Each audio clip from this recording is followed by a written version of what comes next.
Hello guys, welcome to viral news. तो guys, जिस moment का फैंस बेसब्री से वेट कर रहे थे वो हो गया है, आ गया है।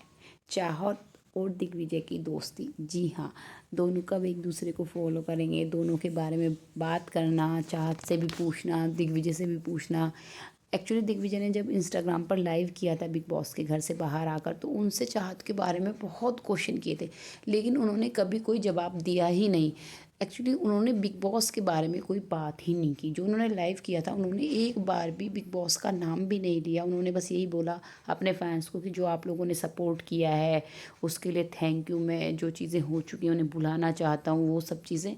और उन्होंने इंस्टाग्राम से सभी अपने फ़ोटोज़ वीडियो सब डिलीट कर दिए थे। बिग बॉस के जो भी रील्स वगैरह थी, सिर्फ एक पिक थी सलमान खान के साथ जो स्टेज पे एंट्री थी, उसके अलावा उन्होंने कुछ छोड़ा नहीं था। और ना ही उन्होंने मीडिया को कोई इंटरव्यू दिया था, कोई भी कुछ भी बात। तो और लॉग आउट इंटरव्यू दिया था जो उन्होंने चाहत की बात की थी उसमें।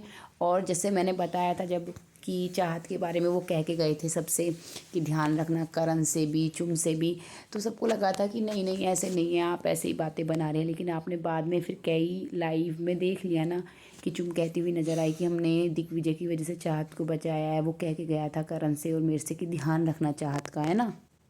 तो गाइज़, ये एक रियल बॉन्ड जो सभी मतलब मिस कर रहे थे घर में दिग्विजय के जाने के बाद, कि एक सच्चा दोस्त दिग्विजय ही था चाहत का, जो कभी पीछे से भी उसने चाहत के बारे में कुछ गलत नहीं बोला, ना ही सुना। एक चीज़ और क्लैरिफाई करना चाहूँगी कि दिग्विजय के जाने से पहले दिन की बात है, जब रात को ये लोग बात कर रहे थे, दिग्विजय बैठा था करण चुम वगैरह के साथ, तो कुछ बात हो रही थी चाहत की कि उस पे विश्वास नहीं कर सकते या वो ऐसे ही है। तो वो सिर्फ ये बोल रहा था कि हाँ, वो उसे समझ नहीं आता है, वो चीज़ें कर देती है, ठीक है। उसने कोई गलत बात या कोई बुराई नहीं की थी, कुछ भी नेगेटिव नहीं बोला था।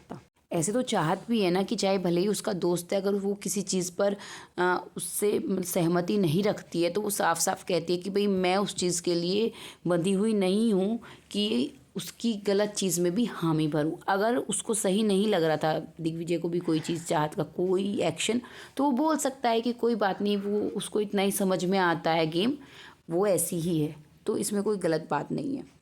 और चाहत के बाहर आने के बाद भी ना बार बार फैंस उससे दिग्विजय के बारे में पूछ रहे थे, वेट कर रहे थे कि पता नहीं इसने फॉलो क्यों नहीं किया है, क्यों नहीं किया है। और जैसे दिग्विजय का भी कि वो तो इतने टाइम पहले से बाहर आया हुआ है कि उसने फॉलो क्यों नहीं किया, क्यों नहीं किया। लो भाई, दोनों ने एक दूसरे को इंस्टाग्राम पे फॉलो कर लिया है।